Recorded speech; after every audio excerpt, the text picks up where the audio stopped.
Assalamualaikum warahmatullahi wabarakatuh. Perkenalkan, nama saya Arhan, NPM 200102102.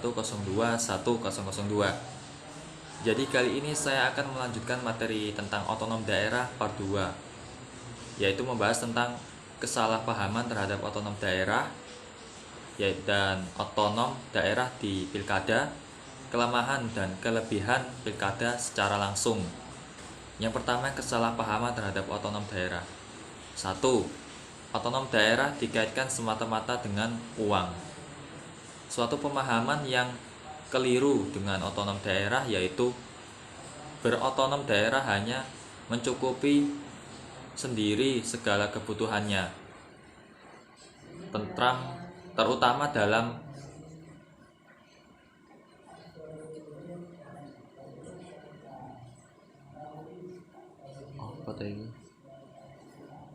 bidang keuangan.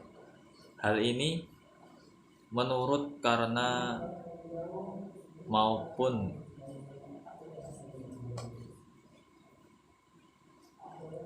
Hal ini muncul karena ucapan yang dimunculkan oleh C. Wayong pada tahun 1950-an bahwa otonom identik dengan automani. Ungkapan seperti ini sama sekali tidak dapat dipertanggungjawabkan. Yang kedua,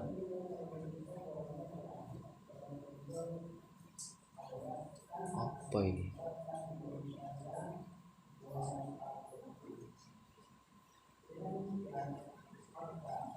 Pemerintah belum siap dan belum mampu.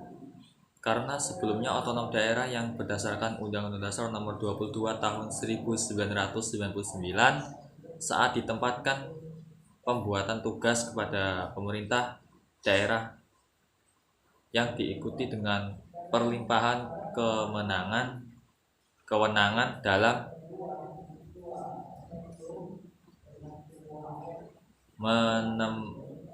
mencari uang dan subsidi dari pemerintahan pusat. Yang ketiga, dengan otonom daerah maka pusat akan melepaskan tanggung jawabnya untuk membantu dan membina daerah. Bersamaan dengan kebijakan otonom daerah, pemimpin pusat tetap harus tugas dan bertanggung jawab untuk memberi dukungan dan bantuan terhadap daerah, baik berupa bimbingan teknis penyelenggaraan pemerintahan kepada personel. Astaga. Yang ketiga, dengan otonom daerah maka pusat akan melepaskan tanggung jawabnya untuk membantu dan membina daerah. Bersamaan dengan kebijakan otonom daerah, pemerintah pusat tetap harus tugas dan bertanggung jawab untuk memberi dukungan dan bantuan terhadap daerah, baik berupa bimbingan teknis penyelenggaraan pemerintahan kepada personal yang ada di daerah ataupun berupa dukungan kewenangan. Yang keempat, dengan otonom daerah maka daerah dapat melakukan apa saja. Ini merupakan suatu kesalahpahaman tentang otonom daerah, yaitu hakikat otonom memberikan kewenangan kepada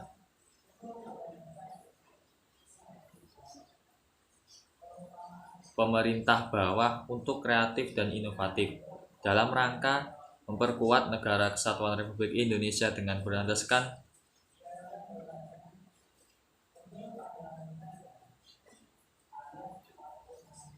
berupa ketaatan dan kewajaran dalam sebuah kehidupan bernegara. Yang kelima, otonom daerah akan menciptakan raja-raja kecil di daerah dan memindahkan korupsi ke daerah lain. Yaitu pendapat seperti dapat dibenarkan apabila pemerintah daerah, masyarakat, dan dunia usaha di daerah menempatkan diri dalam kerangka sistem politik masa lalu Orde Baru yang syarat korupsi, kolusi, nepotisme, dan segala bentuk penyalahgunaan kekuasaan yang lainnya. 2. Pengertian pilkada. Pilkada ialah pemilihan umum untuk memilih pasangan calon kepala daerah yang diusulkan oleh partai politik atau gabungan parpol dan perseorangan. Pemilihan kepala daerah juga dapat dilakukan satu paket bersama dengan wakil kepala daerah, yaitu mencakup beberapa hal berikutnya. Pertama, gubernur dan wakil gubernur untuk provinsi, bupati dan wakil bupati untuk kabupaten, wali kota dan wakil wali kota untuk kota. Yang selanjutnya, kelemahan dan kelebihan pilkada secara langsung. Kelemahannya yaitu pemilih akan menjadi individualis dan materialistis. Calon kepala daerah hanya mengandalkan ketokohan dan menafsirkan kemampuan pemimpin organisasi yang kelak dibutuhkan saat terpilih menjadi kepala daerah. Selain itu, katanya pilkada langsung berpotensi terjadinya konflik horizontal dan vertikal antar baris pendukung calon terkait apabila pemahaman politik rakyat di suatu daerah belum cukup matang. Kelebihannya yaitu membuat pemilih mengenal rasa konkret calon kepala daerah yang bakal berlaga. Masyarakat pun bisa menikmati proses pemilihan dan mengetahui secara langsung pasti visi misi dan program yang digembar-gemborkan calon kepala daerah. Jadi itulah materi tentang otonomi daerah.